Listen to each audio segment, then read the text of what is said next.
Assalamualaikum warahmatullahi wabarakatuh. Di sini saya akan mempresentasikan hasil dari tugas bisnis komunikasi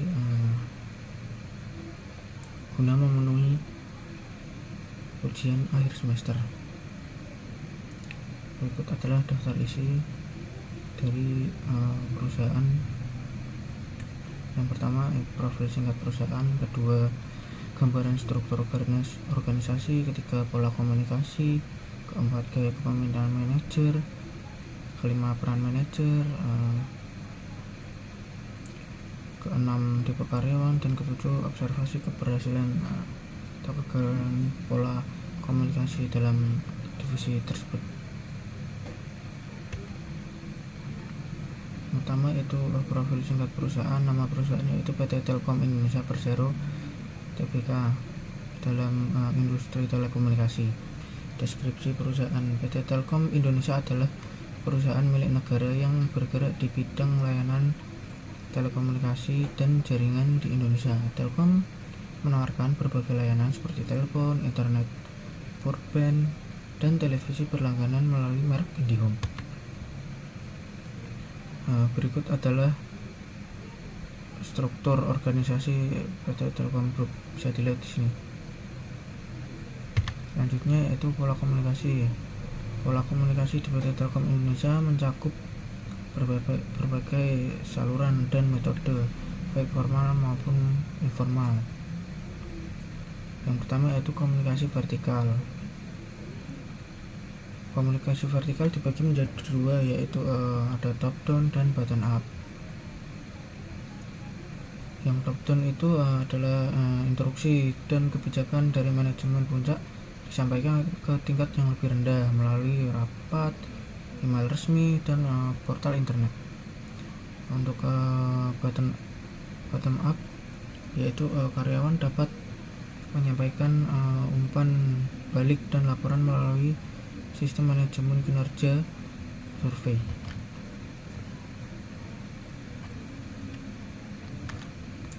Yang selanjutnya itu nomor 2, komunikasi horizontal. Komunikasi horizontal ini adalah komunikasi antar divisi atau tim yang berada pada level manajemen yang sama, dilakukan melalui rapat, koordinasi, grup chat, dan kolaborasi proyek. Yang ketiga yaitu komunikasi digital. Komunikasi digital itu menggunakan teknologi digital seperti email, portal internet, aplikasi chat perusahaan, dan media sosial internal untuk komunikasi sehari-hari. Selanjutnya yaitu komunikasi eksternal. Interaksi dengan pelanggan dilakukan melalui pusat layanan pelanggan, media sosial, website resmi, dan kampanye pemasaran.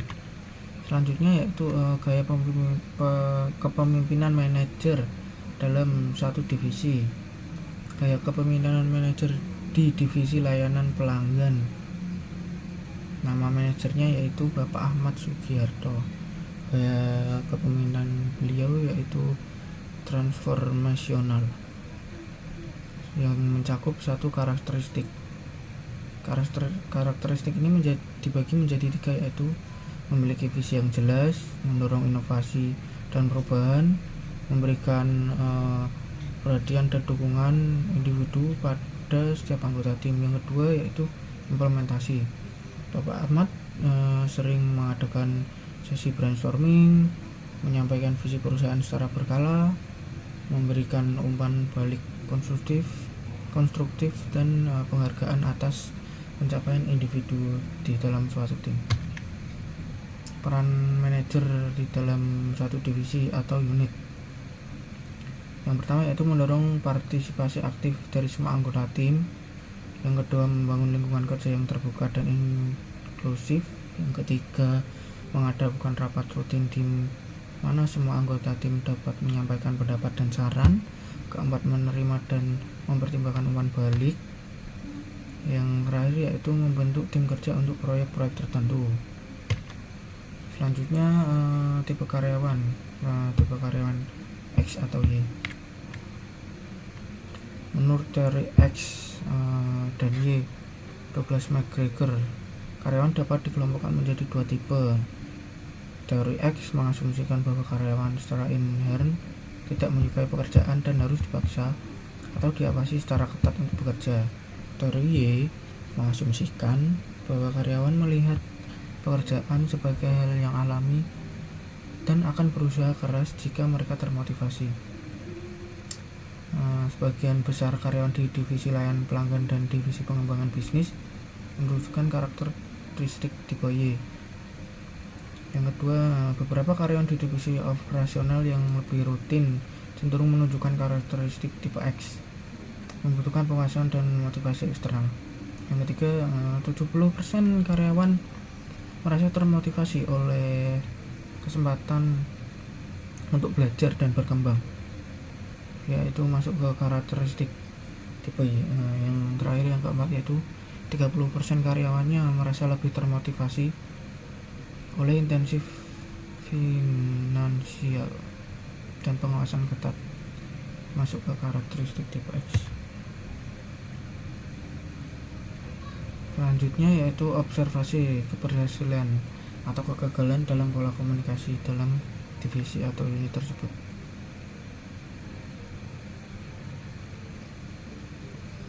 Krisis komunikasi, gangguan layanan yang IndiHome di tahun 2022. Nomor 1, masalah yang terjadi, gangguan layanan yang menyebabkan ketidakpuasan pelanggan. Agen layanan pelanggan kurang mendapat informasi yang jelas mengenai penyebab dan durasi gangguan. Yang kedua, dampak frustasi dan ketidakpuasan pelanggan meningkat. Selanjutnya, agen merasa kesulitan menangani keluhan karena kurangnya informasi. Yang ketiga, penyebab kurangnya komunikasi yang efektif dari manajemen ke tim, terus informasi yang lambat dan tidak memadai mengenai situasi krisis. Yang selanjutnya, keempat, itu langkah perbaikan.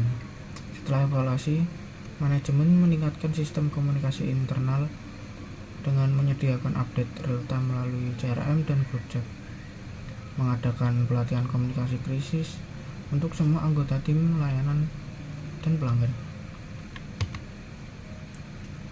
Keberhasilan komunikasi selanjutnya di kampanye Indonesia Digital Network tahun 2021.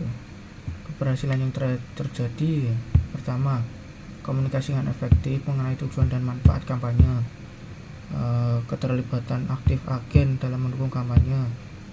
Yang kedua, dampak kampanye ini meningkatkan semangat kerja dan keterlibatan agen, peningkatan kepuasan pelanggan dan citra positif perusahaan. Faktor keberhasilan kampanye ini yaitu yang pertama, keterlibatan dan koordinasi yang baik antar tim, penggunaan berbagai saluran komunikasi yang efektif dan transparan. Langkah pendukung kampanye ini yaitu mengadakan sesi pelatihan mengenai kampanye dan tujuan. Selanjutnya, membuat materi komunikasi yang jelas dan mudah dipahami untuk digunakan oleh agen layanan pelanggan. Berikut adalah foto-foto dokumentasi wawancara. Oke, sekian dulu presentasi dari saya. Apabila ada kata yang kurang dan salah, mohon dimaafkan. Assalamualaikum warahmatullahi wabarakatuh.